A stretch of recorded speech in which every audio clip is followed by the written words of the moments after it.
ये लूट तंत्र के जो अब तक के जो भी जनप्रतिनिधि बने हैं उनको हम सत्ता से बाहर करेंगे। उनको इस नगर पंचायत चुनाव के जो सर्वोच्च प्रथम नागरिक होने का जो दायित्व देता है उस दायित्व से इन लोगों को मुक्त करेंगे और नए चेहरे के साथ, नए विश्वास के साथ, नए तेवर के साथ जो फील्ड मैदान में हैं, हम आशा करते हैं, उम्मीद करते हैं कि हमारी जो राजनीतिक कैरियर रही है 2004 से लेकर और 2022 तक की जो राजनीतिक सफर रही है, जनता के बल पे, जनता के विश्वास पे और आज तक हम लोगों ने राजनीति को एक मॉडल के बतौर नगर पंचायत में उभारने का प्रयास किया है। जनता के सवाल को लेके लगातार सड़कों पे हम लोग रहे हैं और ये सड़क के सवाल हमको अगर जनता सहयोग देती है, विश्वास देती है, सर्वोच्च नगर के प्रथम नागरिक के कुर्सी पे अगर हमको बिठाने का काम करती है तो नया एक मॉडल मिलेगा, नया एक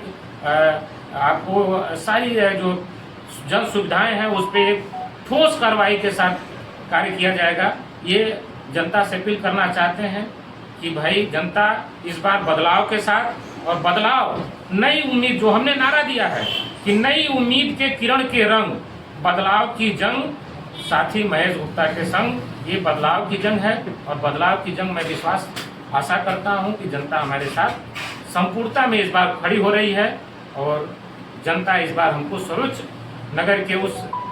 कुर्सी पे बैठाएगी जहां से नगर के विकास के रास्ते खुलते हैं। एक 4 लाइन कविता की बात मैं 4 लाइन कविता की बात ने कही है, वो मैं शुरू कर गोरख पांडे की एक बहुत ही शानदार 4 लाइन पंक्ति है, मैं आपको पढ़ के सुनाता हूँ। ये उन लोगों पे है जो ये सत्ता के पूरे जो चरित्र पे इन्होंने लिखा है। जिस तरह से लूट तंत्र है, इनके पास सब कुछ है लेकिन ये डरते हैं। वो डरने पे ही बात लिखी गई है। वे डरते हैं,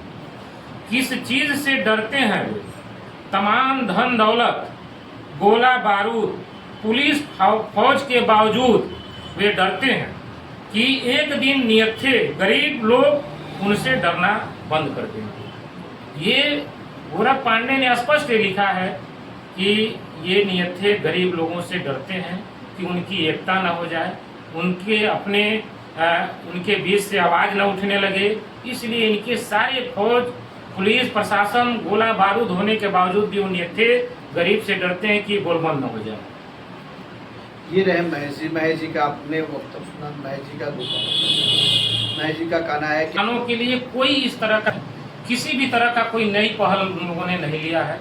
और मेरा इस चुनाव में सबसे प्राथमिक काम रहेगा कि युवाओं के लिए यहाँ एक पठन पाठन के लिए, उनके जागरूकता के लिए जो भी देश में, प्रदेश में जो वैकेंसियाँ हैं उनको प्राथमिकता में रखते हुए यहाँ लाइब्रेरी की व्यवस्था करूँगा, जो नौजवानों के लिए महत्वपूर्ण एक काम होगा। और दूसरी बात है कि नगर में जो मैं देख पा रहा हूँ कि अब तक किसी भी तरह के सामाजिक कार्य करने की कोई भी इस तरह की कार्रवाई नहीं हुई। सामाजिक कार्य के रूप में अगर पहली प्राथमिकता देखें तो यहाँ के लोगों के लिए कोई एक पार्क का ऐसा सुंदरीकरण भी नहीं है। पार्क के स्थान भी हैं, लेकिन इनके घोषणा पत्र में लगातार ये बात आ रही है कि हम पार्क का सुंदरीकरण कराएंगे, लेकिन हम लोग लगातार देख रहे हैं कि कोई इस पर कोई पहल नहीं हो रही है। और मेरा दूसरा ये रहेगा कि नगर में सबसे पहले उन तमाम सामाजिक लोगों के लिए जो सुबह टहलते हैं, शाम टहलते हैं, अपने फिटनेस को ध्यान में रखने के लिए उनके लिए पार्क की व्यवस्था करूंगा। जो खुले तौर पे एक जो जिम शाला जो जगह जगह पे देखने को हमने अभी रांची गया तो मैं वहाँ देखा, इस तरह से दिल्ली में भी देखा, तो इस तरह का एक नया एक जो कल्चर आया है कि उसमें जो है पार्क में ही जिम के लिए व्यवस्था देना, वो एक प्राथमिकता मेरी रहेगी। तीसरा मैं देख पा रहा हूँ कि नगर में चारों तरफ नालियाँ जो है पूरी तरह से ध्वस्त हो रही हैं, ध्वस्त होने के कगार पे चली गई हैं। ये जनप्रतिनिधि सिर्फ अपने लिए, चंद पैसों के लिए ठेका में, पट्टा में कमीशनबाजी हो रही है। जो आप देख पा रहे हैं कि नालियों का पूरा चौतरफा एकदम ध्वस्तीकरण हो रहा है। जो नई सड़कें बन रही हैं वो सड़क भी पूरी तरह से नगर में कमीशन खोरों के वो बलि के बकरे बन जा रहे हैं।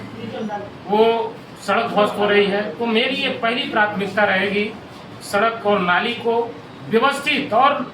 जो ठेकेदारों को जो दिया जाएगा, जो इसके काम करने के लिए इच्छुक होंगे, उनसे साफ साफ स्पष्ट ये बात